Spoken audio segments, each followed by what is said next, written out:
लाडक्या बहिणींसाठी या क्षणाची सर्वात मोठी बातमी. जून हप्त्याची सर्वजण वाट बघत आहेत. जून हप्त्याचे 1500 रुपये खात्यामध्ये कधी जमा होणार याबद्दल सर्वच जण कमेंट बॉक्समध्ये प्रश्न विचारत आहे. तर अखेर जो काही जून हप्ता आहे तो येणे सुरू झाले आणि जूनच्या एंडिंगपर्यंत पैसे खात्यामध्ये येतील असं सांगण्यात आलं होतं. त्यामुळे आता कोणत्याही क्षणी तुमच्या खात्यात पैसे येणार आहेत.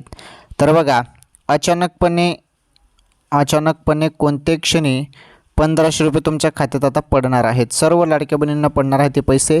आणि महत्त्वाचं म्हणजे आता कोणत्याही क्षणी पुढील काही तासात पैसे तुमच्या खात्यात 1500 रुपये 100% येतील बहिणींनो. त्यामुळे थोडी वाट बघा. लाडकी बहीण योजनेसंदर्भात ही सर्वात मोठी अपडेट होती. थोडी वाट बघा, थोडी प्रतीक्षा करा. पैसे खात्यामध्ये आता येणारच आहेत. ओके, तर लाडक्या बहिणींसाठी ही सर्वात मोठी बातमी होती, अपडेट होती.